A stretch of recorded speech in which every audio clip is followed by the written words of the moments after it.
Hello, I'm Kevin Mincher, and thank you for spending this time with me here. I'd like to take a few minutes here to help you to be able to get to know me better, so that you can feel totally confident in sharing our unstoppable teen resources with your family.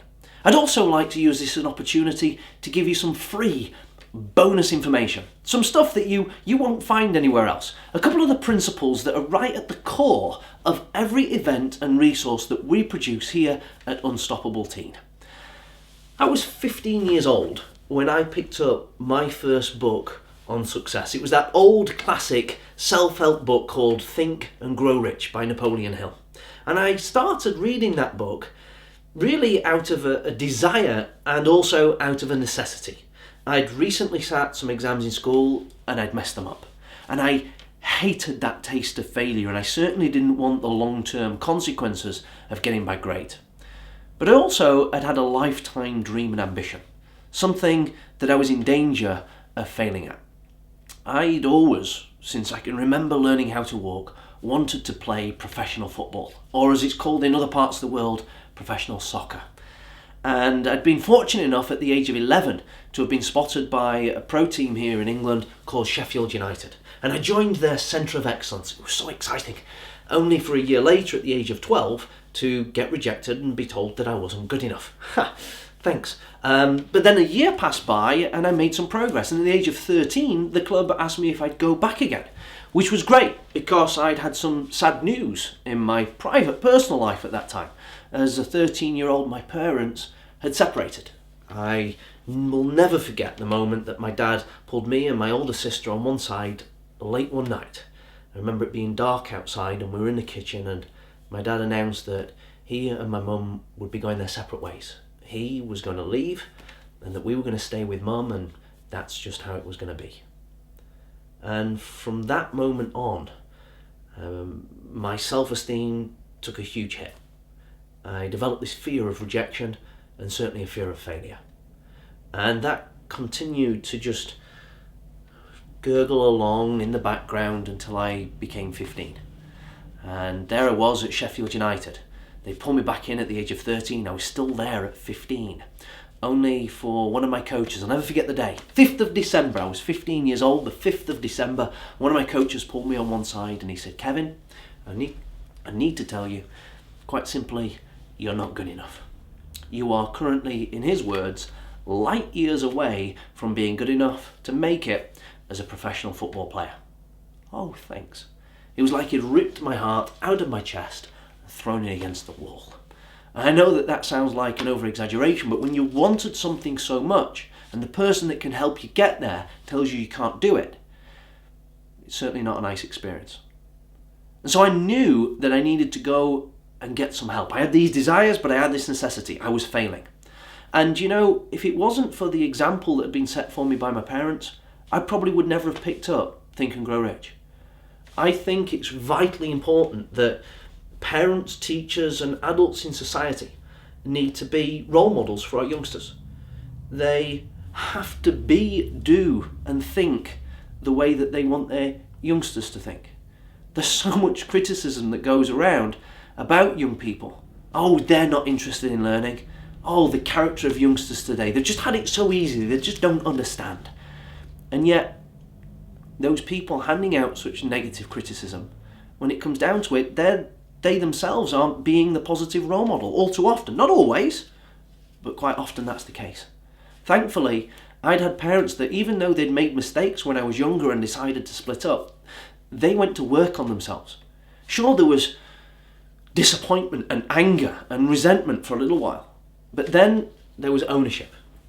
They took responsibility and said, I must have contributed some way to this not working out right. And they decided to go and work on themselves. And it was through them being a role model that really inspired me to pick up Think and Grow Rich.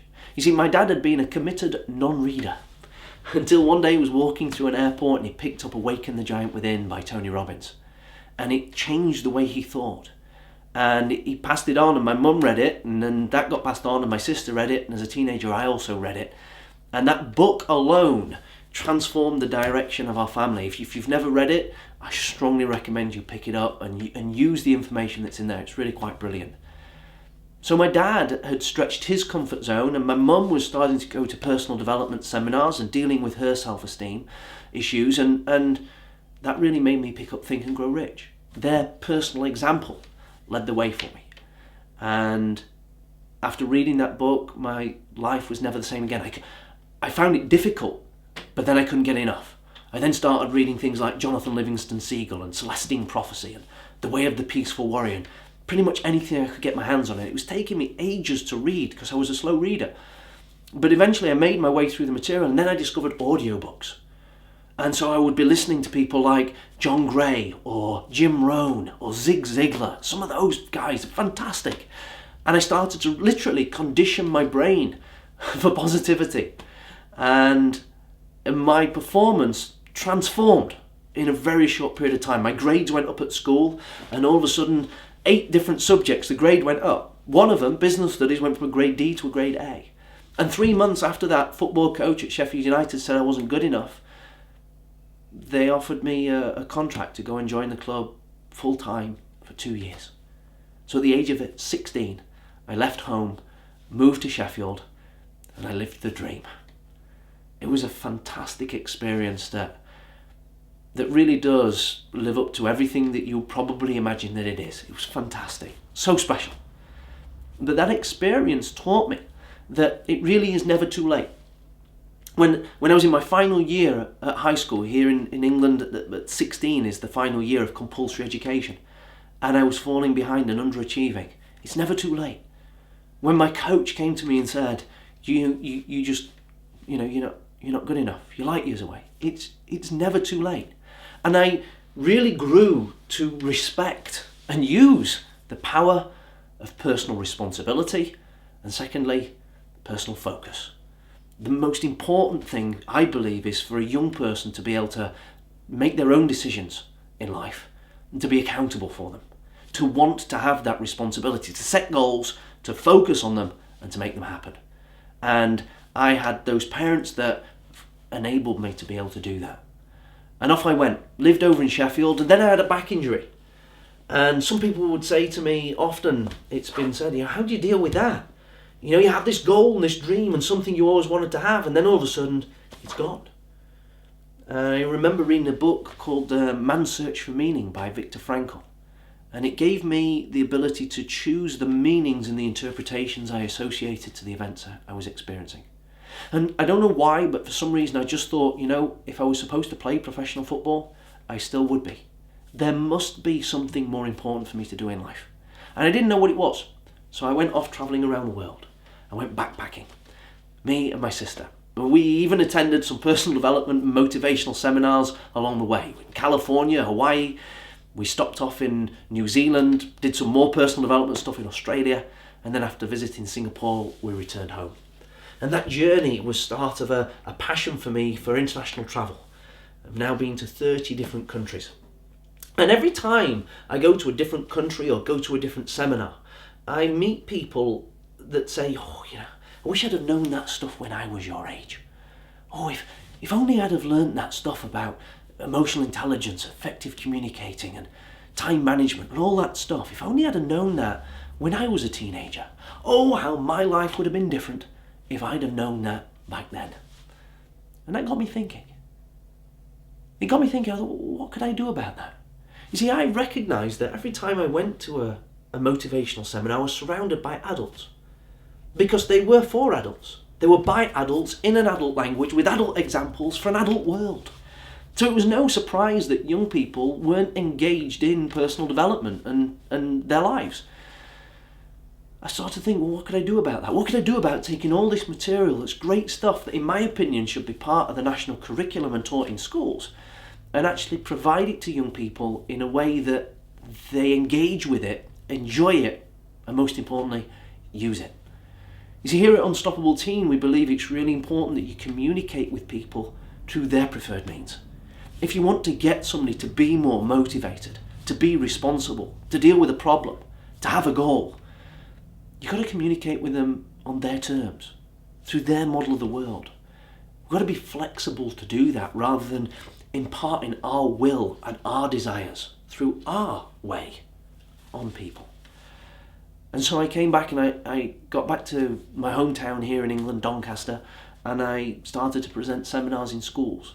And over the next 12 years, we were able to help 250,000 people from all kinds of different countries all over the planet.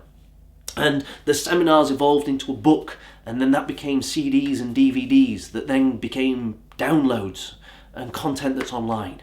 Created a radio station that was a motivational radio station for schools here in the UK. And the journey just keeps on going. It's been a sensational ride, and I know that I'm barely started. There's so much more to do. And what I'd like to do today is invite you to come on that journey with me and with everybody else at Unstoppable Teen. I'd like you to become part of the Unstoppable Teen family. I'd like you to sign up to our totally free coaching program, whereby each month we send little hints and tips out to parents and teachers, but also to teenagers. Things that are simple things to do. Various recommendations, if you like, that can make a difference. I can imagine some people have sat here and sort of listened to my story thinking, oh, he's a bit big-headed, isn't he? Why does he tell us that? And I just want to share it with you because if I can come from a working class town really, historically, here in the north of England, and if I can live my dreams, then you and your teenagers, your family, you can certainly do that too. And I'm not saying that you've got to go and pass all your grades in school and become a professional athlete and start a business and do all those things. I'm not saying that you have to do those things. But if I can somehow create an idea in my head of something that I'd love to do and actually make that a reality, if I can do that, you can too. I was utterly amazed after being in business for a couple of years that I was voted Young Business Person of the Year for Great Britain. I was struggling so much at that time, I was having to get fed by my parents. That's how much I was struggling. A year later, I get listed in a book called The Who's Who of Britain's Young Entrepreneurs, and I still barely had enough money to keep a roof over my head. In actual fact, it took me 8 years after starting Unstoppable Teen before I actually got to pay myself the national average wage. And you see, most people don't see it through. They quit. And in truth, they never know just how close they are to having that one breakthrough that can make such a big difference. Students are like that at school. They think they're struggling at maths and they just don't realise how close they are to having the breakthrough. And the same goes with people's health, their self-confidence, their relationships and all kinds of other stuff. So I hope that you sign up right now and you begin to receive little bits of stuff from us. And visit our website, unstoppableteen.com, regularly, because we'll be constantly putting blog information in there and free interviews with various celebrities and experts that can really make a difference. So thank you for spending this time with me. I really do appreciate it. And my hope is that this is the beginning of a journey together. Hopefully we'll meet one day in person, maybe at an event or somewhere else. In the very least, I'll come to you again through the internet, through your headphones, through a screen sometime soon. Because I know that this information, having worked with so many other people, really does make a difference. If you use the things that were just in this recording and the other Unstoppable Teen resources, you'll realise that you can become an unstoppable parent. If your teenagers use it, they'll realise that they can become unstoppable teens.